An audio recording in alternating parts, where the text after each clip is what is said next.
Alright, so I have a couple of deduction tip videos now. Several tips that I've realized probably wouldn't hurt to touch on.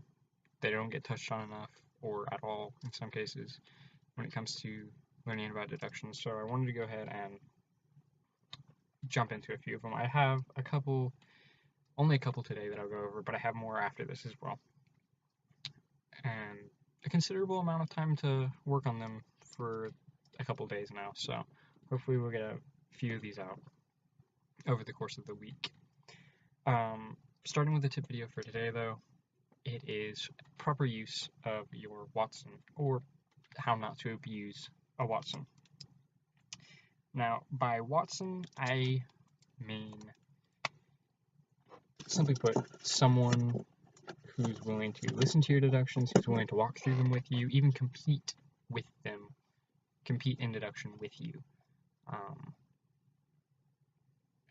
I don't mean a Watson in the sense of someone who you're going to show off around, or who is mentally inferior to you so that you can look smart or impressive.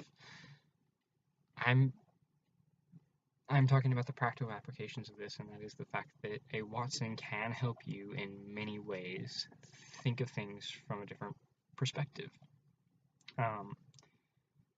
First thing that comes to my mind is that it naturally is helpful to vocalize your deductions out loud because it slows you down.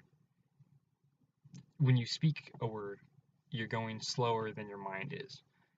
You're giving your mind time to think. You're slowing it down enough that you can approach the deduction process more smoothly and flesh out your points of evidence. And even more so when you are talking to another individual who is listening, who might be able to ask questions that aren't completely clear about, or who might be able to get you to approach the situation from a different point of view. Because no two people think exactly alike. That's going to be a common thing, is when someone just approaches the problem from a different point of view.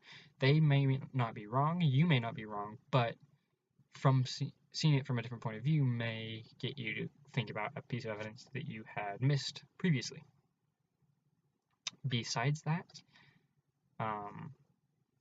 I've had several students that I teach deduction to, family, friends, people that I've never even met in person, who I teach deduction to, and they'll ask me questions, they'll give me little puzzles or riddles to solve, and when they ask me questions, when they bring up a point that seems to contradict a deduction I was making, it makes me think about it from a different point of view.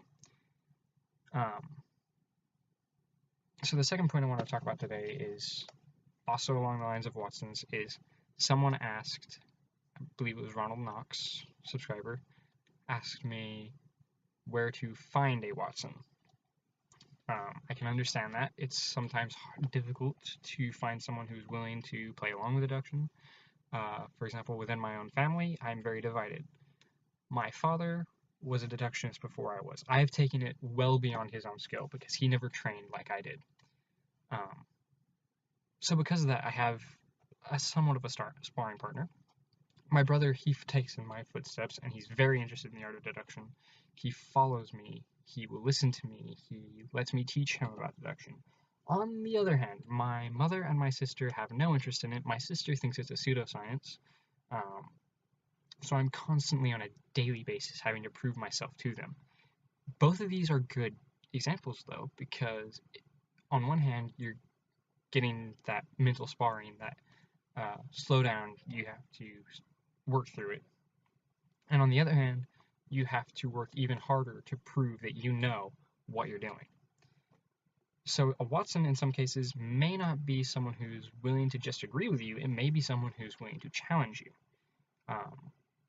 That being said, though, usually you'll have a friend, and your friend may be someone that has similar interests to you, including perhaps an interest in Sherlock Holmes or mentalism or whatever it is you're studying, and they may be willing to, more likely than not, they will be willing to listen to you when you're making deductions and point out certain things to you.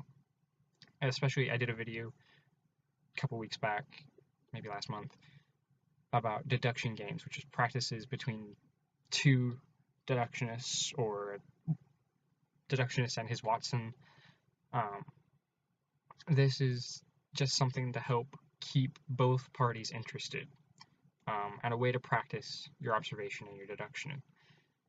In the extreme case that you can't find anyone, any intelligent person that is willing to listen to your deduction, either to criticize you or to help you, I suppose you can always rely on the Skull.